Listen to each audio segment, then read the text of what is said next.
One of the biggest questions that I'm asked is how to connect to deceased loved ones. Hello, everybody. My name is Blair, Robertson, psychic medium, best-selling author of the book Afterlife: 3 Easy Ways to Connect and Communicate with Your Deceased Loved Ones. And I'm here to discuss how you can connect to your deceased loved ones easily. Let's get right into it without any further ado. First thing that you want to do is you want to make sure, this is a big tip, is to make sure that you're open to the signs. And the way you get to be open to the signs is basically taking all of the junk that you've heard, all of the information that you've read about, take it and throw it out the window. So many people get caught up on the rules of what a sign from your loved one is that they actually miss the signs. So many people will say to me, Blair, is it true that cardinals are a sign? Hummingbirds, dragonflies, feathers, rainbows, are those all signs? The answer is they can be. See, if you need to look up something to find out if it's a sign, I'm going to tell you that's probably not a sign from your deceased loved one. Think about this just for a second, because this is so important. Spirituality isn't about making these things more difficult. My job here as a psychic medium and a spiritual advisor is to show you how to make it easier. Let's turn it on me just for a second. My daughter lives in Brisbane, Australia. If I were to die today, and I hope I don't, but if I were to die today, I wouldn't send her signs that she would go, I wonder if that was a sign. I wouldn't send her signs that she would miss. My daughter happens to love my barbecuing. Every time I see her, she wants me to cook there or cook here. She loves my barbecue. If I was going to send her a sign, she'd be driving in her car and the car would fill up with the smell of barbecue.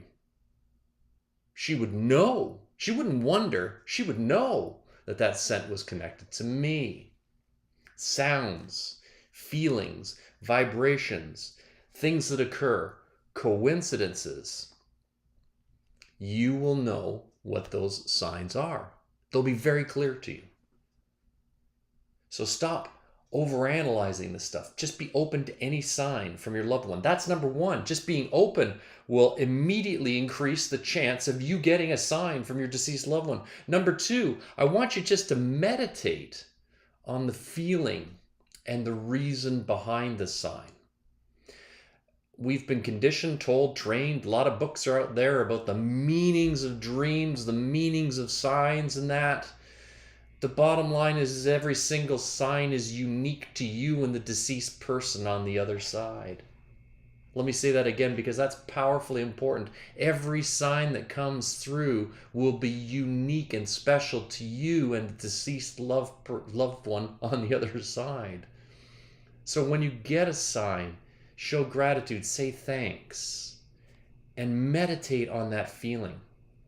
The signs aren't going to be massive and huge. They're going to be soft and subtle. They don't require you to use this. They require you to use this. Tap into that feeling. You may feel the touch of a hand on your shoulder. You may feel their presence behind you. Which, by the way, let me go slightly off topic. People always ask me, why do I feel my loved ones sneaking up behind me? Because when you sense them in front of you, it creates this desire to see them. So when we feel them coming up behind us, it's that wonderful feeling of knowing that we're not alone and that they're literally behind us in everything that we do in this life. Third tip for you. We live in a world every single month. Life gets more complicated, busier, faster, crazier. The bottom line is that when they come and communicate to us, they're able to best communicate to us, number one, while we're sleeping, or number two, when we have what the Japanese and Zen call the quiet mind. When we've got the quiet mind, when we meditate, when we slow down, when we take that break, when we stop to smell the roses, that's when they're able to communicate with us the best. That's when they're able to get through to us. If you've got a chaotic day and things are going on and everything's busy, you're going to miss those signs. So make sure that you take the time to meditate a few times. By the way, if you really want a really cool meditation, I've got one right in this book.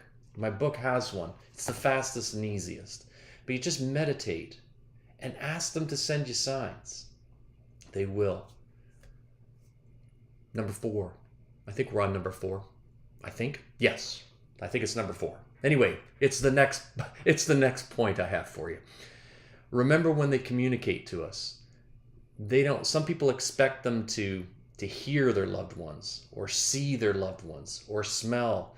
They can communicate to us using any of the 5 signs.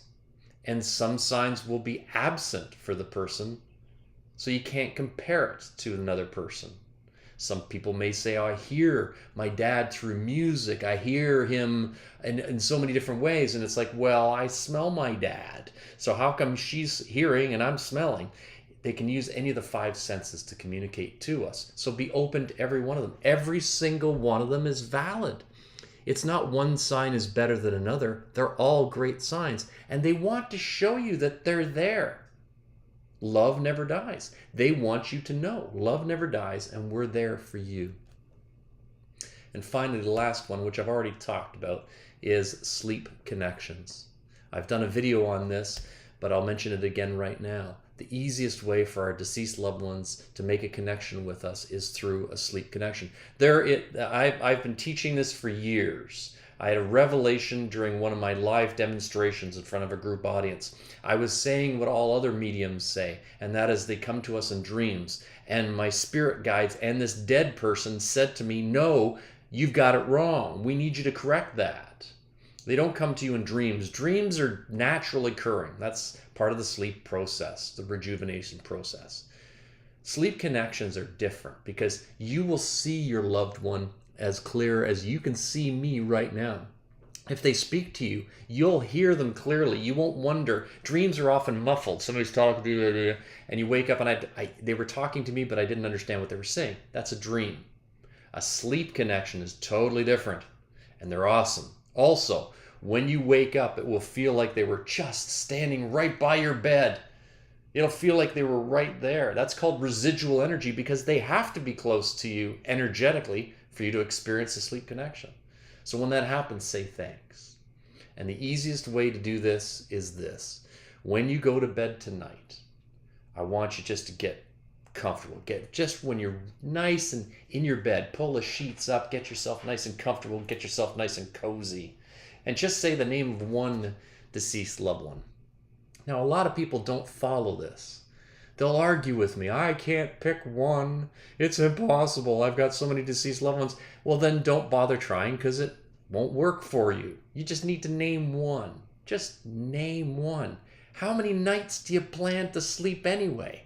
You're going to have, presumably, a few nights of sleep left in your life. So tonight, just pick the name of one of them. Say their name out loud. And simply ask, please, I would love to have a sleep connection or a sign from you. Roll over, go to sleep. Now, you may or may not have a sleep connection. It may or may not happen that night. We can't force them to come to the phone, so to speak. But what ends up happening is you will find that they often will come. And if they don't, it may be because they choose not to come in a sleep connection. Instead, they may choose to show you a really cool sign or coincidences in the next couple of days.